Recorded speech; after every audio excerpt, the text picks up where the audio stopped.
Alliance colorectal and biofeedback centre, Shyamoli, ring road, Dhaka.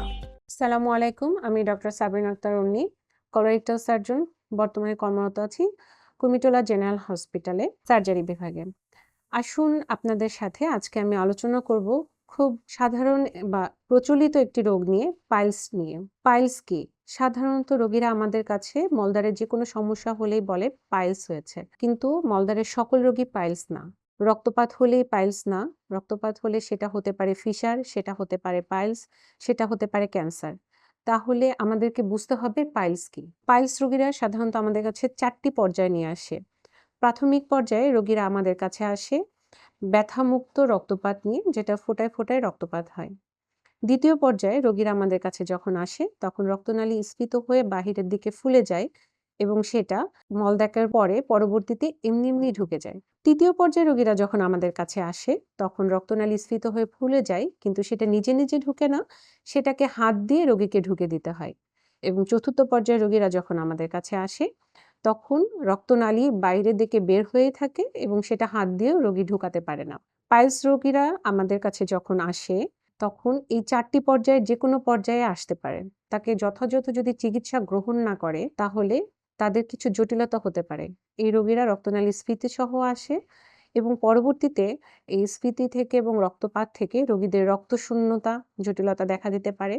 কখনো কখনো দেখা যায় এই রোগীরা রক্তনালী স্ফীত যে অংশটা আসে সেটা অনেকদিন বের হয়ে থাকার কারণে ঘাও হয়ে যেতে পারে, চুলকানি হতে পারে এবং এখান থেকে আঠালো রস নিঃসরণ হতে পারে। এখন এই রোগটা কেন হয়? এই রোগটা হয় আমরা যদি অতিরিক্ত ঝাল মাংসযুক্ত খাবার খাই, আমরা যদি অতিরিক্ত লাল মাংস খাই, আমরা যদি আঁশযুক্ত খাবার কম গ্রহণ করি এবং আমরা যদি কম পরিমাণ পানি গ্রহণ করি এবং আমরা শারীরিক চর্চা যদি না করি, তাহলে সে সকল ক্ষেত্রে দেখা যায় যে পাইলস রোগটা তাদের বেশি হয়।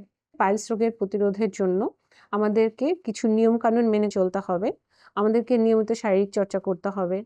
আমাদের প্রতিদিন প্রচুর পরিমাণে পানি গ্রহণ করতে হবে। 8 থেকে 10 গ্লাস পানি মিনিমাম আমাদের খেতে হবে এবং আমাদের আঁশযুক্ত খাবার খেতে হবে। ঝাল মাংসযুক্ত খাবার খাওয়া যাবে না এবং কখনো পায়খানা কষা হয় বা কোষ্ঠকাঠিন্য দেখা দেয়, এইসব কিছু থেকে আমাদেরকে বিরত থাকতে হবে। তারপরে যদি পাইলস রোগ হয় তাহলে সেক্ষেত্রে চিকিৎসার জন্য অবশ্যই আমাদের ডাক্তারের শরণাপন্ন অথবা বিশেষজ্ঞের শরণাপন্ন হতে হবে। সেসব ক্ষেত্রে আমাদের পাইলস রোগীর যে সকল চিকিৎসা আছে, আমরা ওষুধের মাধ্যমে প্রথমে আপনাকে চিকিৎসা করব। ওষুধের মাধ্যমে অনেকাংশেই পাইলস রোগের চিকিৎসা সম্ভব।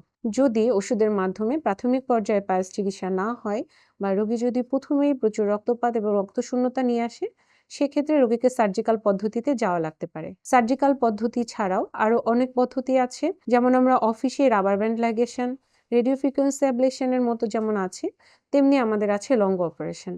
আসুন আমরা সকলের পাইলসের সঠিক চিকিৎসা নিই এবং আমরা পাইলস রোগ থেকে মুক্ত থাকি। এই বিষয়ে আরো তথ্য জানতে আপনারা সাবস্ক্রাইব করুন alliance health talk YouTube channel. Alliance colorectal and biofeedback centre, Shyamoli, ring road, Dhaka.